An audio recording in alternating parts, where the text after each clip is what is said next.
Every day in real estate videography is completely different. Most of the time, all I get is an address and that's it. No floor plan, no location scout, no idea what I'm walking into. And because of that, my kit has to be versatile, reliable, and adaptable to whatever gets thrown at me.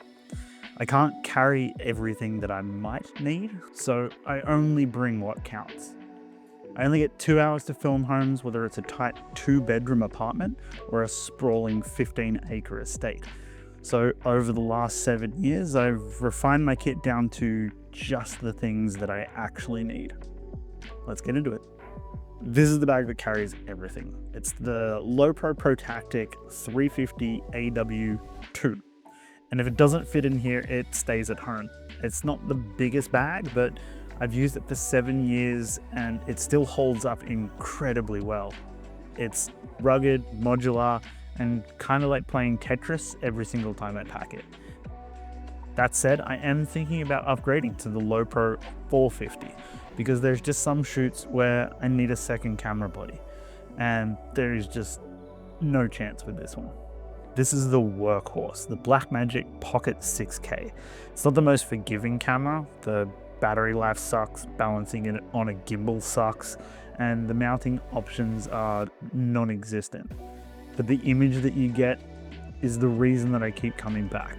There's just something about the color science and the highlight roll-off that I just refuse to let go of. I've been using Blackmagic cameras since the original doorstop pocket camera in 2013. And whilst they're not perfect, they have such a character to them that I really love.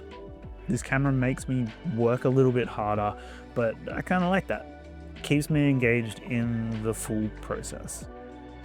The cage is a fairly basic cage, but it's a crucial part of the setup. It's the small rig cage, and it gives me mounting options for handles, cables, monitors, but more importantly, it acts as a counterweight. The pocket cameras are light and shaped kind of weird, so balancing them on a gimbal without some extra weight can be tedious. This cage fixes that though. It makes everything feel more solid. It's one of those things that you don't appreciate until you take it off. I shoot everything straight to a Samsung T7 SSD. They're fast, reliable, and I've never had one fail on me, ever. I've tested this up to 50 frames a second in Blackmagic RAW, and it never drops a frame. But what makes it really special is that it's mounted in a 3D printed caddy that my wife designed and printed for me. There actually isn't a reliable solution that I found for mounting these in an orientation that just makes sense. It's a small detail, but when you're running around a property trying to move fast and not having to worry about cables snagging or the drive flapping around makes a huge difference. This is the Ronin RS3 Pro. It's with me on every single shoot. It balances quickly, it handles the Pocket 6K easily, and it gets me rolling fast. In real estate, agents are usually on a very tight schedule, which means they're either waiting around awkwardly or itching to get to their next appointment. So if I'm not rolling in under a minute, I'm wasting everyone's time basically.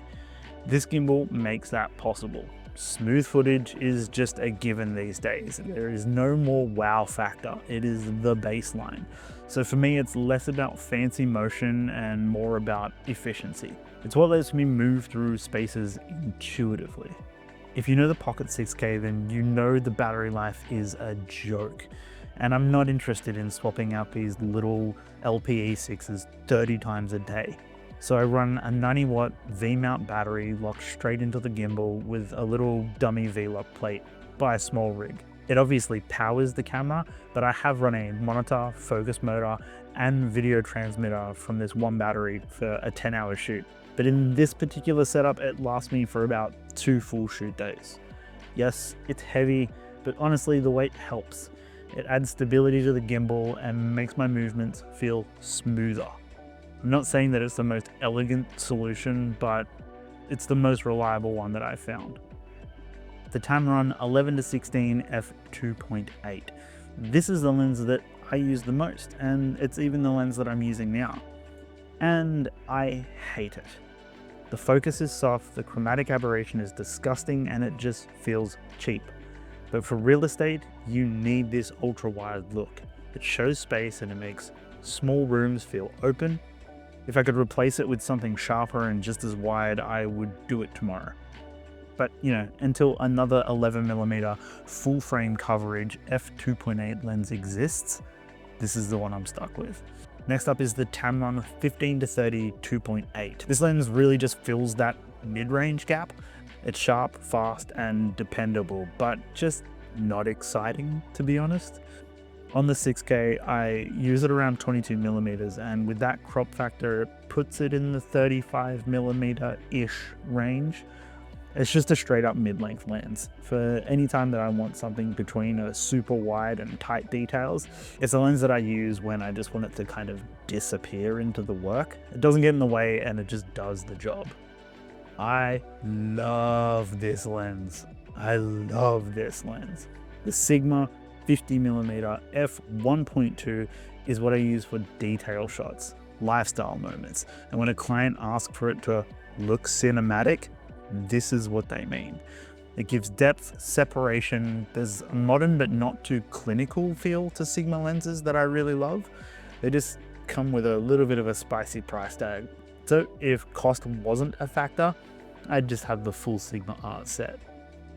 This is a Gobe, I don't know, variable ND filter. It just works. I've got stepper rings on the 11mm, the 50mm, and the 100mm lens for when I want to shoot wide open in bright daylight.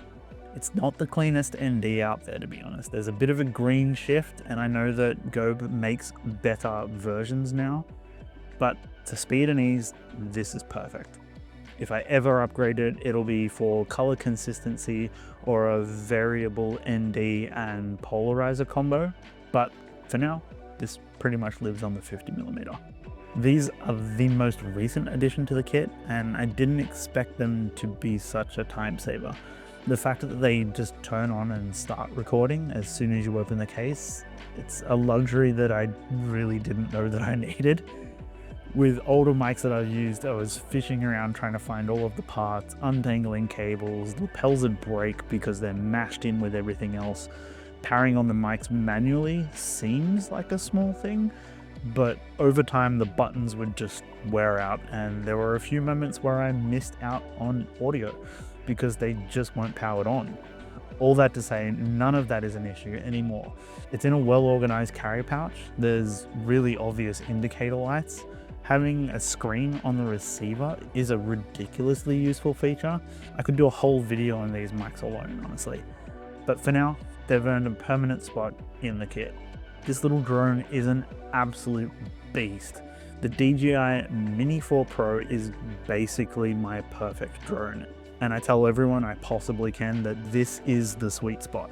Sub 250 grams means it's legal to fly in most places, a consistent 25 minutes in the air, 4K D-Log, and 48 megapixel photos.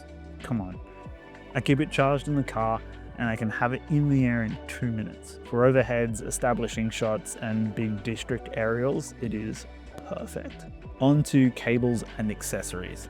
This is easily the most overlooked and underrated part of most people's kits. Cables, adapters, chargers, and spare HDMI cords, and most importantly, 2 of everything. It only takes a few times of messing up an entire shoot because a single USB-C cable died. Ask me how I know. I keep them in 2 Lowepro cases. The quick grab with the essential power, data, and SSDs, and a secondary one with the oh shit accessories. These have saved my ass more times than I can count, and I've used everything in here on at least one shoot. This is the insurance policy part of my bag. So that's it. That's the whole setup. Give or take a few lost lens caps and broken cables, I'm not precious about the gear that I use. It's all just a tool for the job, and it has to take a serious beating. So if you're building your own kit, steal what works, skip what doesn't, and thank you for sticking around. Do the whole like, subscribe, ring that bell, and I'll see you in the next one. Thanks.